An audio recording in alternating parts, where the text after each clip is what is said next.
我也知道有一些人很讨厌中国，会说什么不入匪帮啊，这样一些比较偏激的话。就是这也是让我很困扰的一点，就是我在做行程海报的时候，不时的要想。然后前2天还发生一件事，让我觉得我们的老板真的太自大、太自满了。怎么会有这么自满的人？这一点在上海我觉得也很难想象，因为上海真的竞争非常激烈，而且可能会产生一些恶性竞争。因为上海确实不缺工，不像台湾那么缺工，他不招你一个需要有特殊条件的人可以去随便另外招一些不需要有特殊条件的人，甚至愿意加班的人。如果经济条件足够的话，我真的还是愿意生小孩的，因为我真的很喜欢小孩。Hello， 大家好，我是煮菜的奶爸狗狗，来自上海。因为爱情嫁来台湾，因为家庭和孩子选择留在台北生活。原本是一个2个小孩的全职家庭主妇，现在是一个美编设计人员，时不时分享一些在台湾的日常生活。前2天有一个朋友找我聊天，他跟我说他最近也开始上班了。他的身份呢，也是从一个离开了职场5年的全职妈妈，重新再投入到职场上。他跟我说可以回去上班，可以重新工作，这个感觉真的是太爽了。而他所说的太爽，并不是说工作让他觉得太爽，只是因为对比下来，带小孩和工作的对比，让他觉得相比带小孩，工作真的是太爽了。他这个感受我真的非常可以感同身受，就是带小孩真的是各种各样的一个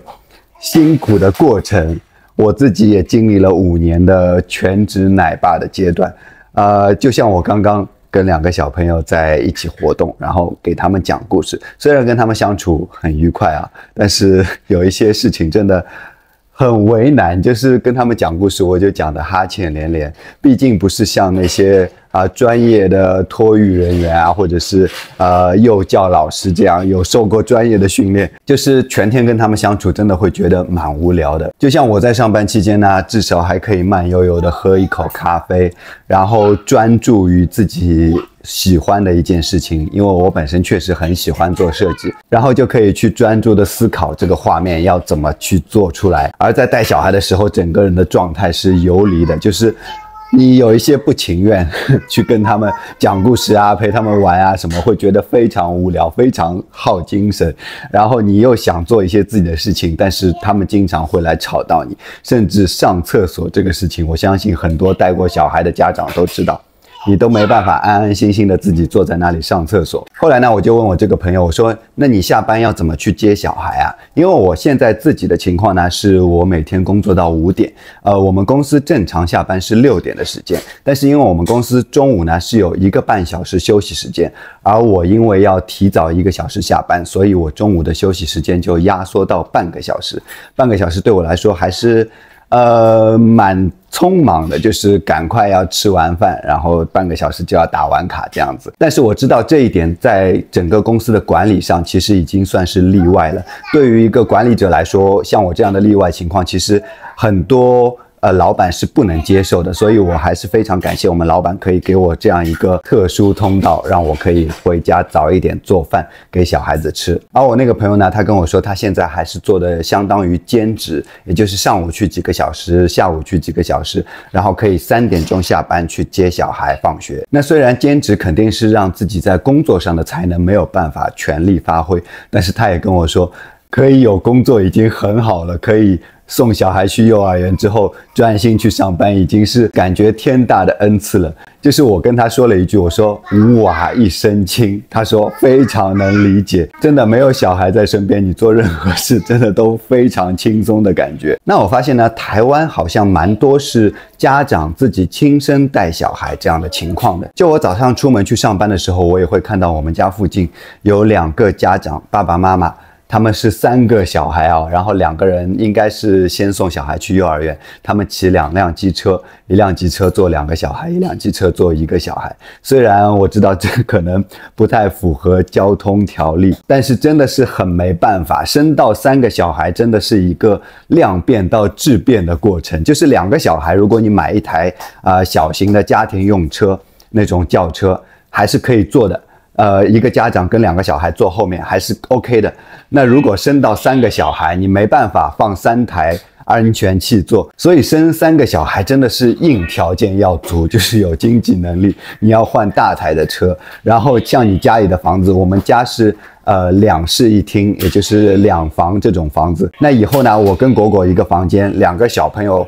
年轻的时候，就是年幼的时候，还是可以在一个房间里的，给他们放2张床。那如果生到3个小孩，势必整个房间、整个家都要升级。所以2个小孩跟3个小孩的这个门槛真的非常难以跨过去。如果我有经济条件，我是说如果经济条件足够的话，我真的还是愿意生小孩的，因为我真的很喜欢小孩。但是实在是因为经济条件不行，然后像我之前带小孩的时候，也要做一些 YouTube 啊，或者是自己接一些案子来赚一些钱补贴家用。说实话，如果真的有经济条件的话，生3个小孩，家里请一个帮忙照顾的人，但是自己也同时在照顾，这样一天下来不会让自己太劳累，又可以顾好3个小孩，还是非常理想的。但是说到底还是需要有经济条件，真的。话说回台湾带小孩的过程啊，我发现台湾带小孩呢，大部分虽然是家长亲自带，但是在小孩去幼儿园之后，放学呢，还是多数会由阿公阿嬷或者是外公外婆去接送。因为我之前去接我们家哥哥放学的时候，遇到的都是应该说长我1辈的这样年龄的人。那像我们现在，我们家也是阿公阿嬷帮了非常大的忙，让我们可以安心下班，因为他们会先帮忙照顾一下小孩，等到我们下班再从他们家把小孩接回来。那上海呢，我听我身边的朋友所说，好像大部分都是由上一代来照看小孩，因为夫妻2个人都要出去上班，而且在上海上班的节奏要相对来说比台湾压力大一点，也就是工作上可能没有那么多通融，因为上海确实不缺工，不像台湾那么缺工，他不招你一个需要有特殊条件的人可以去随便另外招一些不需要有特殊条件的人，甚至愿意加班的人。所以大部分父母呢，只能把小孩安排给自己的爸爸妈妈。另外像上海呢，还有一点就是我们这一代都是独生子女，也就是其实相对来说长辈带小孩的压力没有那么大。因为台湾呢，像我这一个年龄可能还是有兄弟姐妹，那兄弟姐妹再生2、3个小孩，也就是一个阿公阿嬷要带到多对小孩。那上海基本上就是4个老人爷爷奶奶、外公外婆4个人带1个小孩这样。所以上海有长辈来带小孩这个情况还是蛮普遍的。当然我个人的观察一定会有局限性，所以如果有一些观众是不一样的情况，也可以留言告诉我。那我突然想到呢，之前有一个观众就留言问我为什么会当奶爸。其实我一听到这个问题，当下的反应就是我有了小孩不就是要当奶爸吗？后来我细想，他这个问题应该是要问我为什么我一个男人要在家里带小孩，因为通常传统上的观念都是由女性来负责家事带小孩，男人在外面上班嘛，所以我也是能理解他这样的思考。那为什么是我在家带小孩呢？我之前也分享过，因为以一个家庭的经济最大化的选择来说，一方面我老婆比较熟悉台湾的职场，她回归职场能找到的工作薪资相对来说要比我一个新接触台湾职场的人要高。那另外呢，我是一个设计师，我可以在家独立接一些案子，也是可以保持一些收入，所以是纯粹以一个家庭收益最大化来考量，让我选择我在家里做一个奶爸这样子。再来跟大家分享一下工作的情况，顺便也帮我们公司打一下广告。我们公司呢是一家旅行社，之前有看我影片的朋友应该都知道了。但是让我很意外的就是我们公司它并不是一家规模很大的旅行社，整个公司的员工大概就10来个人，应该以上海来说应该算是规模小型的一个公司。然后就像这样一个小型的公司，我们公司开了多久呢？竟然我们公司已经开了20几年了，这一点蛮让我意外的。就是上海通常像这样小规模的公司很难存活到这么久，大家都会说3年是一个坎，一家公司能不能成功下去，3年就可以看出它是不是要倒闭。那3年如果没有倒闭的呢，很多小型公司一定会发展成中大型公司。所以在我印象当中，上海这样10来个人的公司真的非常少。当然也是我可能有局限性，并没有接触过太多家公司。然后我有听我一个同事说，因为我公司是在松江南京这一块，台北人应该都知道松江南京那一块旅行社非常多。然后我是听我的同事说，我们公司附近，包括松江南京到中山这个范围，这个商圈里面，总共有大概2000家旅行社，这个也让我非常惊讶。我相信2000家旅行社一定会有规模大的，但是应该多数都是10来个人左右的比较相对来说规模比较小的旅行社。对于这样一个情况，我也是觉得蛮不可思议的，就是同行之间应该说竞争非常激烈，但是竟然可以存活下来那么多的数量，这一点在上海我觉得也很难想象，因为上海真的竞争非常激烈，而且可能会产生一些恶性竞争，大家拼命的压价，比拼价格。就像我记得之前刚刚推出那个滴滴打车和什么美团出租车这样的业务的时候，那2家公司真的较劲较得非常厉害，好像不是美团，是滴滴和一个什么滴答还是什么的这样的一个轿车软件的公司。当时竞争到什么程度啊？就是每一家轿车公司推出自己的优惠券，基本上可以到让你免费打车的程度，就差你打车还能送你钱了。也就是2家公司这样子去用一个资金上的较量，想让另一家公司资金完全撑不住，那这样它就可以承包整个市场进行垄断。我觉得上海比价格这个情况还是蛮普遍的，所以我比较难以想象会有这样的小公司存活下来那么多。但是呢，台湾旅行社其实也是蛮卷的，就是大家也会比拼价格啊。就比如说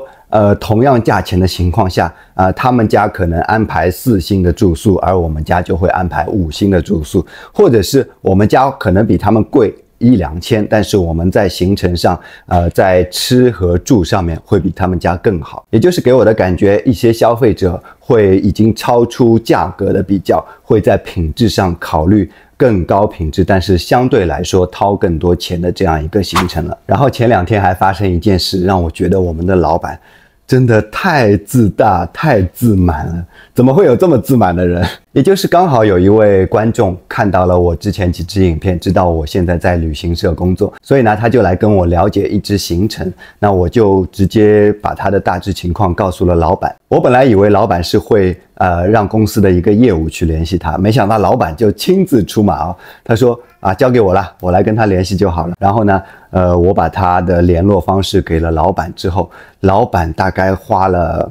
3分钟时间就给他排出了一个1周的行程，包括住在哪里，去哪里玩。那因为说实话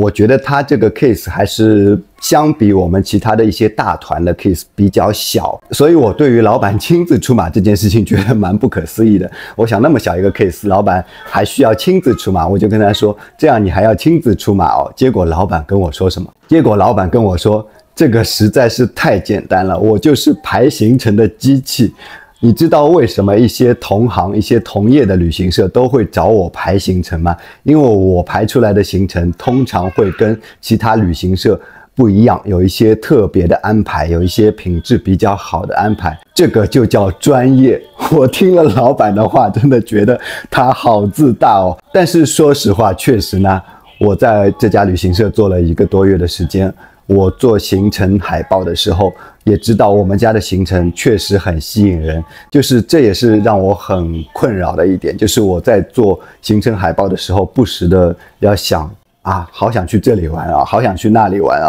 然后不时会打开一些 app 来看近期有没有便宜的机票，想带全家人去玩。然后我也直接跟老板说，我说老板你怎么这么自大？他说我不是自大，这就是专业，这是自信，我确实可以做出这样的东西。然后他还顺带夸了我一下，让我觉得很不好意思。他说就像你的专业是设计，我跟你说一个海报的大致内容，你就可以马上排出来给我一样，这就是专业。所以呢，最后我得出的结论就是我跟老板一样，都是各自专业领域非常专业的人，大家都是有的放矢，有底气，有实力，才可以放出这么自大的话，这么狂妄的话。那应该纠正一下，不是自大，是自信。好了，最后呢，还是要感谢一下我们老板，给了我这样一个比较特殊的工作机会，也就是可以比同事早下班的这样一个工作岗位的机会，让我非常满足现在的生活节奏啊。虽然下班匆忙的赶到家要做晚餐哄小孩，让我每天都过得很充实，也是时隔大概4-5年时间重新体验职场的这种感觉，可以重新投身到自己熟悉的一个领域里的感受。那我也会把我们旅行社的链接放在这个影片的详细说明栏以及留言置顶，因为上一次有一些观众问我链接在哪里，我当时忘记了把链接置顶。我们公司呢比较多的是东南亚的行程和一些中国的行程。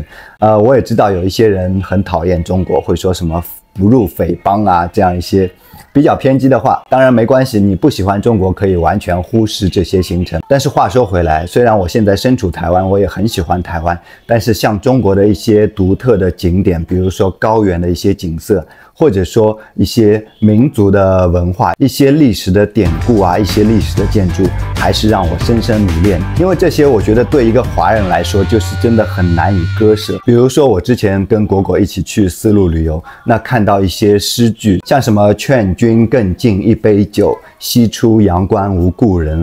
那结合到这样的诗句，当你站在阳关下面看着关外那荒凉的一片大漠的时候，真的心里会非常有感触。好了，中国的旅游推荐不多说了，我知道有一些观众真的是很反感中国这2个字，听到中国就会心理生理上的不适。所以这一期分享呢，就是跟大家聊了一些带孩子的八卦事情，以及公司的一些情况，以及一个自大的老板。那我们就下期再见，大家再会。